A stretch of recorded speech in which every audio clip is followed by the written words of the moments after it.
Kita adalah Termu.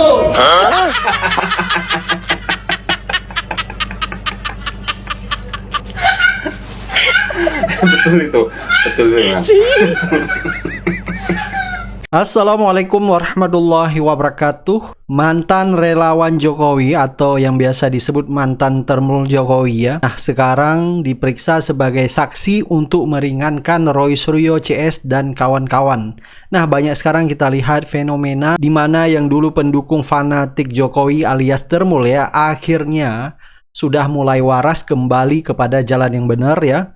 Dan malah banyak membela Roy Suryo CS, Dr. Tifa maupun Rismon seperti kemarin ya Profesor Henry Subiakto yang juga menjadi saksi ahli di kasus kriminalisasi Roy Suryo CS, Rismon dan Dr. Tifa. Tim ofisial daripada PDI Perjuangan dalam konteks pencalonan Gubernur DKI yaitu Bung Denny Iskandar itu bercerita kepada saya bahwa beliau itu heran kenapa foto di ijazah Pak Jokowi yang dilegalisir bahasa tersebut berbeda dengan sosoknya Pak Jokowi. Nah, ini ada yang lebih lucu lagi di mana orang yang sowan ke rumah Jokowi ya mengaku ke rumah Jokowi ingin meminta karomah Jokowi. Ini menurut netizen di sosial media karomah ngibul maksudnya. Jadi ada warga orang-orang yang katanya datang dari jauh ya bela-belain ke rumah Jokowi hanya demi karomah Jokowi. Sejak kapan Jokowi punya karomah? Sedangkan hampir seluruh masyarakat tahu bahwa kalau Jokowi suka ngibul. Jadi kata netizen yang benar adalah karomah ngibul. Jadi fenomena orang yang mendatangi rumah Jokowi bukan hal yang luar biasa. Sudah biasa kita lihat bahkan dulu ya sempat beredar bahwa mereka yang memang dibayar seperti transportasinya supaya ketemu Jokowi. Supaya citra Jokowi ini tidak pernah pudar dalam masyarakat dan dia tidak mau luput dari pemberitaan, apalagi sekarang polemik ijazah palsu nama Jokowi selalu bergema di sosial media maupun di media mainstream. Baik, langsung saja kita simak videonya. Sejauh ini termul yang paling jauh.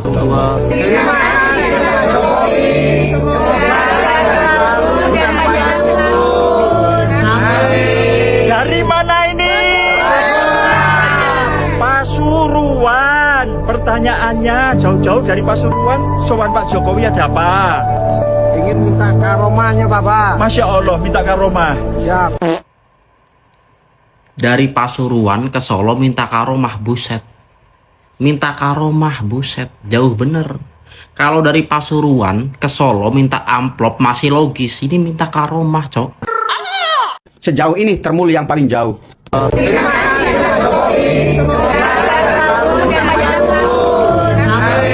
Dari mana ini?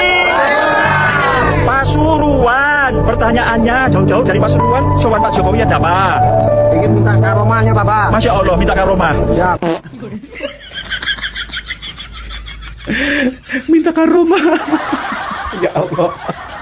Pengen dosa takut ngakak sumpah. Pak, karomah itu datangnya dari Allah, bukan dari orang, apalagi jabatan. Karomah itu orang yang beriman, orang yang bertakwa, orang yang menjalankan syariat, orang yang mengamalkan Al-Quran dan gak berbohong. Nah ini baca Al-Fatihah aja, Al-Fatihah. Baca la haula wala quwata illa aja, la haula wala quwata. Terus juga nggak ngutang gitu. Terus juga nggak bohongi mobil SMK, nggak bikin IKN, hasil utang lagi, duit rakyat lagi yang bayar. Ini kalau misalkan diseriusin ya, bisa-bisa Bapak ini asli Pak, bisa-bisa musyrik, bahkan Bapak ini cacat logikanya, karena biasa yang dimiliki itu sama wali Allah, bukan orang sembarangan. Ya Allah. Pak, balik dari Pasuruan ke Solo, pulang apa pulang? Kejauhan itu. Kayak keadilan untuk rakyat. Mungkin Bapak di sini nggak salah sih. Ini yang salah konten kreator Jokowinya ini. Gimana skripnya? Gimana briefingnya tadi? Ini tolong, ini konten kreatornya dipecat aja ini. Ya kalau misalkan dari Pasuruan ke Solo itu minta amplop, minta kaos, itu masih nyambung. Nah ini minta karomah. Minta karomah. Minta Kak Roma. Minta Kak Ani. Roma, Ani. Jack. Oh, Jack. Oh, Jax. Jax. Oh, Jack. Ya Allah. Sakit perut. Yang ngaku termul dan bangga kalau menjadi termul itu kan kalian sendiri. Kalian sendiri yang bangga dan mengaku termul. Tapi kalau kalian disebut termul marah. Lalu mau tanya fungsinya termul itu apa di negara ini? Apa coba? Apa fungsinya termul? Dikala penegakan hukum yang tidak benar, penegakan hukum yang justru tumpul ke atas tajam ke bawah, kalian diam. Ya, dikala bencana terjadi di mana-mana, kalian diam. Ya, dikala terjadi korupsi di mana-mana, kalian diam. Terus fungsinya termul itu apa? Apa coba? Tapi kalau ada orang kritik Jokowi, kalian marah. Ada orang sindir Jokowi, kalian langsung tersinggung. Jadi fungsi kalian itu apa buat negara? Buat belain Jokowi? Emang kalian itu dapat apa sih dari Jokowi? Sampai kalian mati-matian ya, mencaci maki orang demi Jokowi. Apa sih dapatnya dari Jokowi itu? Coba, apa coba? Hah? Perempuan berani nggak dibuka dan termul goblok. Kon iku iso bedano nggak fanatik karo pelecehan? Hah? Utakmu iku digawe ya. Kene bojomu, ibumu kongon mudol live kene tak give singo loro iki ana nganggur iki cuk jancuk. Kon iku dadi ternake Mulyono. Utakmu iku gak mau gawe anak turune kirik kon iku. Jadi pernah lihat ijazah Pak Joko Widodo? Pernah lihat asli? Saya tidak pernah lihat asli. Loh, kok saudara bisa katakan asli tapi saudara nggak pernah lihat gitu? Saya percaya Pak Jokowi. Loh, bagaimana Anda mau percaya sementara ijazah aja nggak pernah lihat gitu? Saya percaya Pak Jokowi. Yang kedua, saya percaya dengan lembaga negara ini. Saya percaya sama UGM, saya percaya sama KPU, saya percaya sama Baris Krim Polri, dan saya percaya sama Polda. Yang saya tidak percaya hanya teroris. Mereka hanya kepentingannya menyerang. Ini yang kacau ini dari kubu sebelah. Ada pihak-pihak yang tidak pernah melihat ijazah tapi selalu mengklaim ini ijazah asli. Sama seperti ada pengacara lain yang mengatakan bahwa pada saat kami gelar perkara khusus itu, pada saat ijazah diperlihatkan, beliau mengatakan saya pegang ada embossnya, ada watermarknya. Begitu saya tanya definisi watermark dan emboss, nggak bisa dia jawab. Justru pertanyaan ini saya balik kepada teroris sebetulnya. Bagaimana dia menuduh ijazah itu palsu 1.000 triliun, dia tidak pernah melihat ijazah itu, dia tidak pernah memegang. Loh, mereka sudah menjelaskan bahwa basis penelitian mereka itu adalah dua. Pertama, primary evidence atau data primernya itu adalah skripsi yang disampaikan oleh pejabat UGM resmi. Mereka lihat langsung, mereka pegang, mereka foto, dan mereka uji. Ada kejanggalan. Kemudian mereka mengatakan bahwa ijazah ini juga palsu berdasarkan hasil penelitian mereka terhadap data sekunder. Teman-teman, kalau mau mengatakan bahwa ijazah ini asli, ya tolong hadirkan dan lakukan penelitian berdasarkan data primer ijazah Pak Joko Widodo. Saudara tidak pernah melakukan penelitian, apalagi saudara lihat, pegang aja nggak pernah. Tapi di mana-mana, saudara selalu mengatakan ijazah ini asli. Ijazah ini asli. UGM yang mengeluarkan itu ijazah. Proses akademik Pak Jokowi dari awal sampai akhir itu dilakukan UGM, dan UGM sudah berulang kali menyatakan itu. Kemudian kalian bantah. Saudara pernah mendengar pernyataan UGM bahwa mereka mengatakan ijazah ini asli? Coba buka pernyataan rektor UGM. Itu kan cuma pernyataan. Ini serius loh. Ini material. Saudara bicara otoritas UGM yang mengatakan bahwa ijazah ini asli. Saudara periksa pernyataan rektor UGM. 2 kali dia memberikan pernyataan secara resmi dan itu direkam oleh UGM. Ada nggak pernah mengatakan bahwa ijazah ini asli? Yang disampaikan UGM itu adalah Pak Jokowi lulusan UGM, kuliah di UGM masuk 80, kemudian tahun 85 selesai. Ada 2 pernyataan yang juga kontradiksi. Ada yang rektor UGM sendiri kan membuat pernyataan yang sering blunder gitu. Dan dia tidak pernah mengatakan bahwa ijazah itu asli yang dipegang oleh Pak Jokowi. Beliau hanya mengatakan begini. Coba putar semua rekaman UGM ulang. Beliau mengatakan bahwa ijazah yang dipegang Pak Joko Widodo adalah tanggung jawabnya Pak Joko Widodo.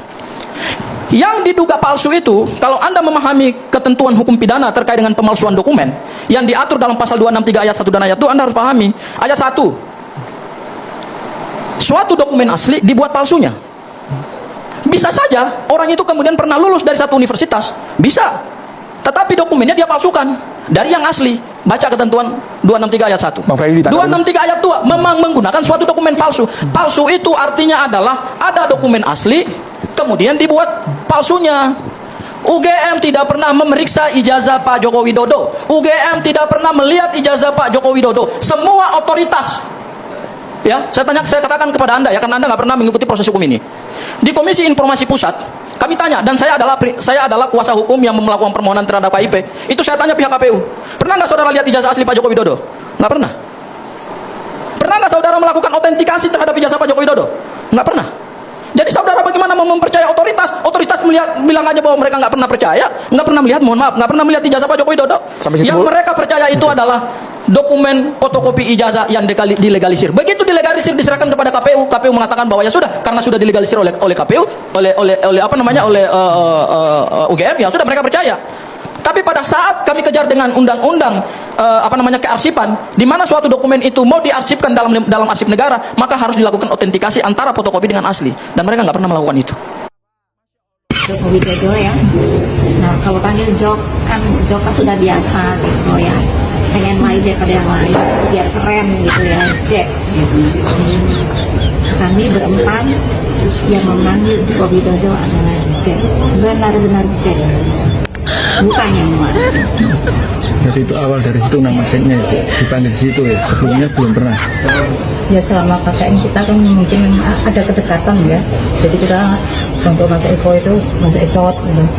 Oh, Jack. Kedekatan dengan Pak Joko.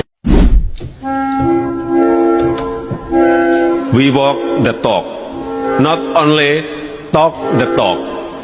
2 tambah 10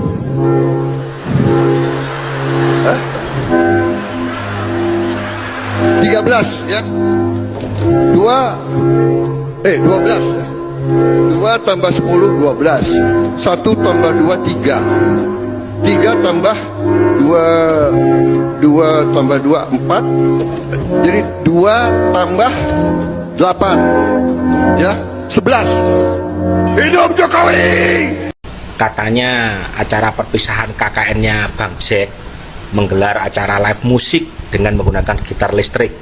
Padahal di tahun segitu desa tersebut belum ada listrik. Terus tuh colokin di mana tuh gitar ya? Apa di sini? Jack.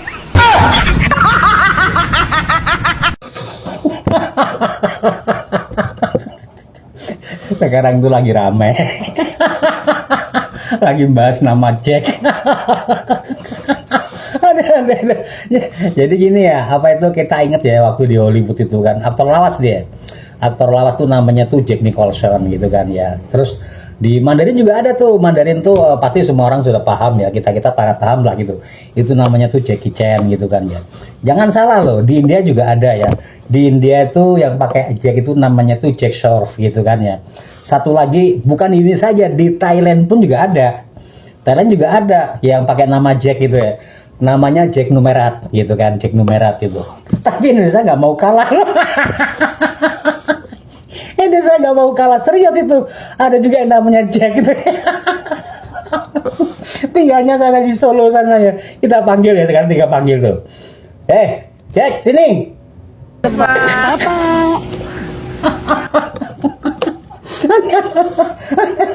Nggak tahu deh nama panjangnya siapa. Mungkin nama panjangnya itu ya Jack Mukibul kali ya.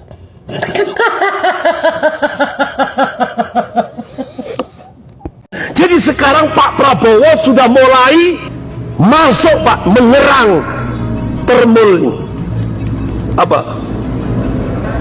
Koordinatornya Termul, Ternak Mulyono. Jadi sekarang Pak Prabowo memberi tugas kepada Menhan Jenderal Safri Samsudin bersama Jenderal Gatot Nurmantio untuk bersama Pak Purbaya untuk mengaudit harta kekayaan Luhut Binsar Panjaitan. Kenapa? Ternyata yang merusak Indonesia itu Mulyono, Luhut Binsar Panjaitan dan Sri Mulyani. Nah, Pak Prabowo bertahap. Sri Mulyani sudah. Sekarang LBP ini loh Pak. Nanti puncaknya Nah sekarang Mulyono panik.